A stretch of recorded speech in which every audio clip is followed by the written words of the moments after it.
Saudara-saudari yang terkasih, mungkin baik kalau saya bertanya, apa kabar? Apa kabar? Baik, luar biasa. Mengapa saya bertanya apa kabar? Karena berita hari ini adalah bersukacitalah. Apa kabar? Bersukacitalah, bergiranglah, menyongsong kedatangan Yesus dalam hidup kita. Maka tadi Pastor Febri dalam kata pembukaan, hari ini adalah hari Minggu ketiga, yaitu Minggu Gaudete, Advent ketiga, yaitu Minggu Sukacita, karena kelahiran Yesus sudah dekat. Rahmat keselamatan sudah ada di antara kita, yang menunjukkan betapa besar kasih Allah kepada manusia, hingga Ia mengutus putranya yang tunggal untuk keselamatan kita. Maka bersukacitalah. Bacaan-bacaan hari ini berbicara bersukacitalah. Sukacita itu digambarkan dengan kasula, rose. Pakaian ini saya baru pertama ini pakai rose. Ini bukan gaya-gayaan, tapi memang modelnya harus ya. Jadi ungu pada minggu ketiga itu rose. Ada sukacita biar ketawa sedikit gitu. Ya, nyengir sedikit, sukacita. Sukacita apa? Yesus, kelahiran Yesus sudah hampir dekat. Bagaikan mawar berbunga lebat. Bacaan pertama mengajak kita untuk bergiranglah, bersukacitalah, sebab Allah sendiri yang menyelamatkan.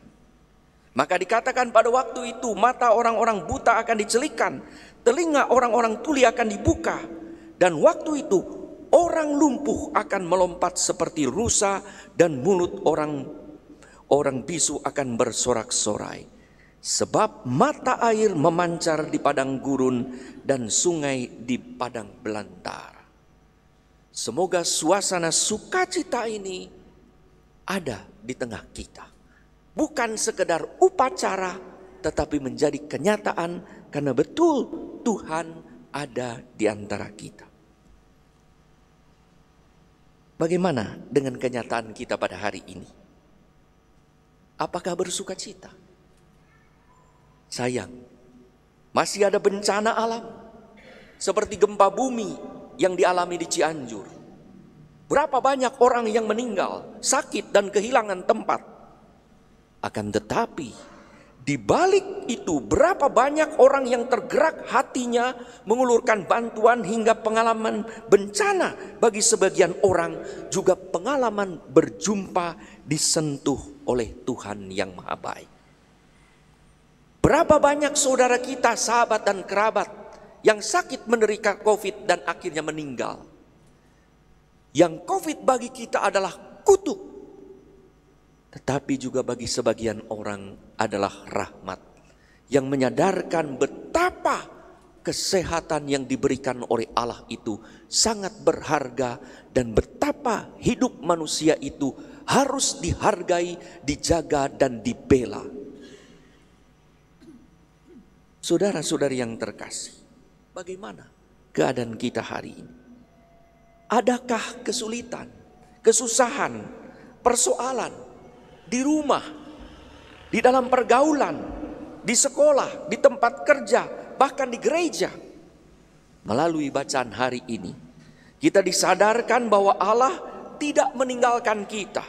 Ia datang menyelamatkan kita untuk memberikan rahmat, bahkan di luar dugaan. Saudara-saudari yang terkasih, Santo Paulus dalam bacaan pertama menasihati, kalau kita mau bersukacita, kita harusnya sabar, sadar dan sabar, mengikuti proses yang baik dan benar. Sebagaimana ditawarkan oleh Tuhan, jangan mencari jalan pintas asal cepat, seakan persoalan selesai, tetapi dengan baik dan benar mengikuti apa yang seharusnya kita lakukan, bagaikan seorang petani yang menantikan panen hasil tanam-tanamannya dengan proses menanam, menyirami, memelihara dan membesarkan.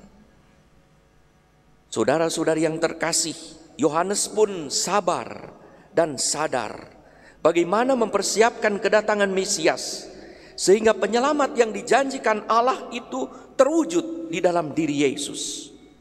Efek dari kehadiran Yesus adalah sukacita yang luar biasa. Maka ketika ditanya, apakah Yesus Mesias yang dinantikan ataukah harus menantikan orang lain? Yesus tidak menjawab iya dan tidak, tapi Yesus menyatakan, kalau Allah hadir, kalau Allah berkarya, lihat terjadi perubahan yang luar biasa dalam hidup manusia. Lihatlah dan dengarlah orang di sekeliling. Orang buta melihat, orang lumpuh berjalan, orang kusta menjadi tahir, orang tuli mendengar, orang mati dibangkitkan, dan kepada orang-orang miskin diberitakan kabar baik. Dan berbahagialah orang yang tidak menjadi kecewa dan menolak aku. Dan itulah bukti bahwa Yesus adalah penyelamat. Ada perubahan yang luar biasa. Dan untuk melengkapi sukacita besar itu, Yesus kelak mengutus Roh Kudus untuk para muridnya. Dan apa yang terjadi dalam diri para murid? Terjadi perubahan yang luar biasa juga.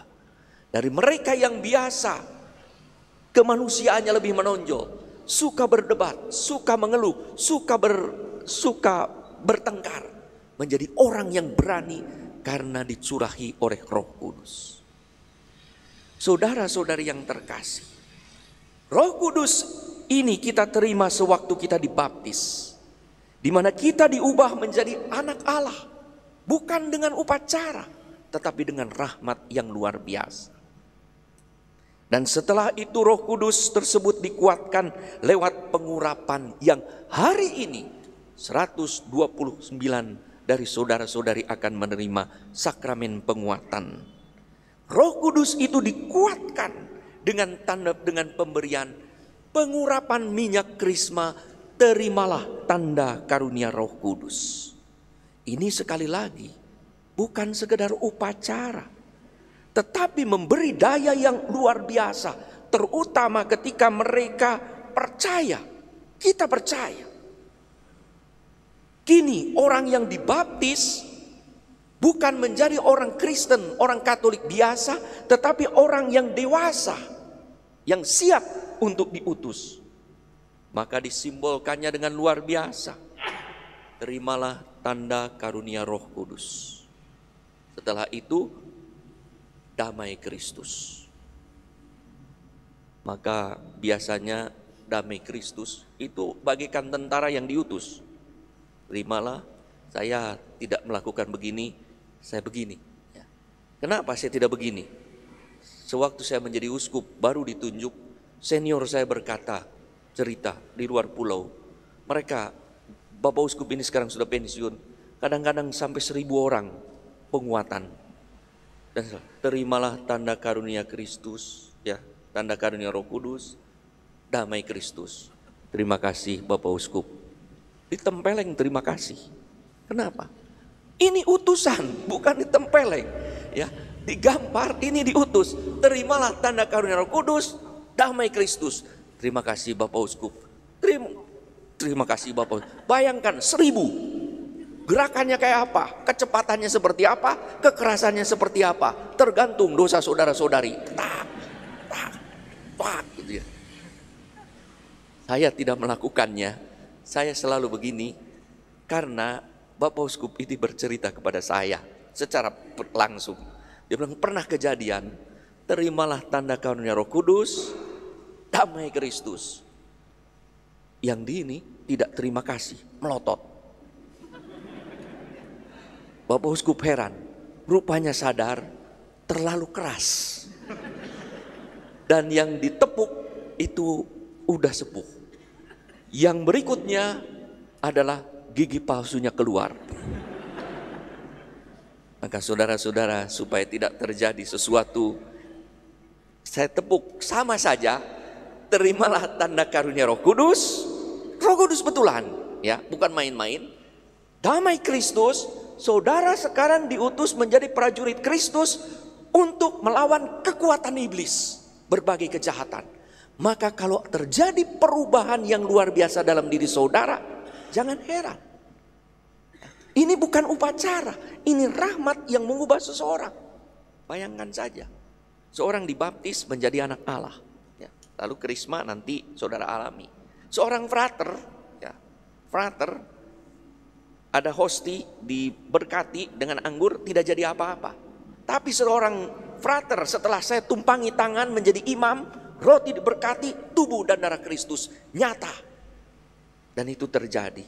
Maka berkat kuasa yang saudara-saudari akan alami dengan 7 karunia itu juga seperti demikian. Saudara akan menerima 7 karunia Roh Kudus. 7 karunia itu membuat semua manusia menjadi istimewa. Dengan roh kebijaksanaan, orang akan mampu menggunakan kacamata Tuhan, melihat dengan Tuhan, dengan kacamata Tuhan yang penuh belas kasih dan pengampunan, sehingga menempatkan Tuhan di atas segalanya. Dengan roh pengertian kita dibuat mampu mengerti ajaran gereja, mau belajar sehingga tahu mana yang salah, mana yang benar, dan mengikuti yang benar. Dengan roh pengetahuan kita diajak untuk menggunakan hidup kita agar hidup kita memuliakan Tuhan.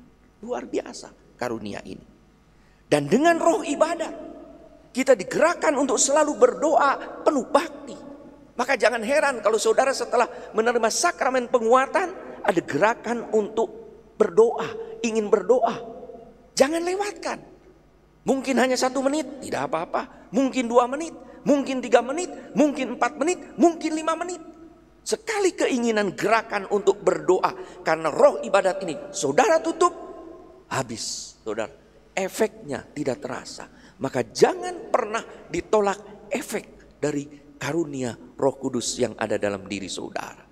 Maka para orang tua, suami istri yang anak-anak suami istrinya hari ini orang tuanya mendapat sakramen penguatan, malam-malam tiba-tiba berdoa, jangan diejek, jangan heran. Sok saleh, enggak, itu efek dari Roh Kudus. Ya. Kalau ditanya begitu, loh kok begitu? Dulu papa mama enggak. Efeknya belum ada, sekarang ada. Ya, memang itu harus terjadi efek itu dengan roh keperkasaan. Bayangkan, dan roh-roh ini ada pada Yesus. Kalau ingat dari Yesaya itu roh Tuhan, 7 roh itu menyertai Yesus. Ya.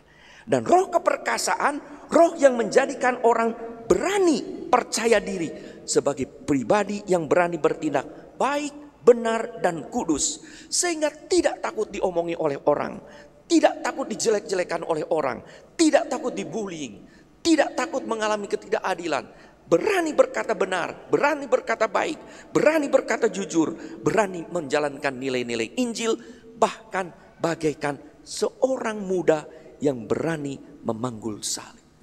Ingat, Santo Tarsisius pada usia 12 tahun mempertahankan hosti kudus di tangannya supaya tidak dicemarkan hingga mati menggenggam hosti kudus itu karena membela kesucian.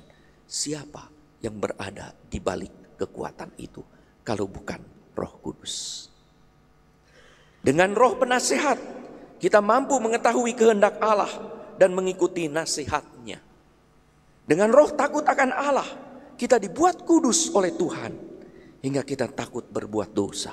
Bukan karena takut dihukum, tetapi kita takut kehilangan kasih Tuhan. Takut kalau jauh dari Tuhan. Betapa membuat sukacita ketika kita dekat dengan Tuhan. Maka Advent ketiga pantas menjadi Advent Minggu Sukacita karena Tuhan semakin dekat. Semoga saudara-saudari yang terkasih, karunia Roh Kudus ini yang akan dicurahkan kepada saudara-saudari mulai hari ini, kalian sungguh menjadi murid Kristus yang dewasa. Dan sadarilah ini, anugerah ini, dan syukurilah. Maka pantaslah saudara-saudari bersama dengan kita semua bersukacitalah. Sehingga melalui perkataan dan perbuatan, entah umurnya berapa, entah umurnya belasan, puluhan tahun, 50, 60 tahun, tetapi semoga karena 7 karunia Roh Kudus itu hidup perkataan, perbuatan, pekerjaan, dan usaha saudara-saudari sungguh memuliakan Tuhan.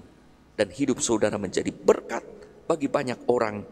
Dan kita juga mengalami bersukacita karena karunia Roh Kudus.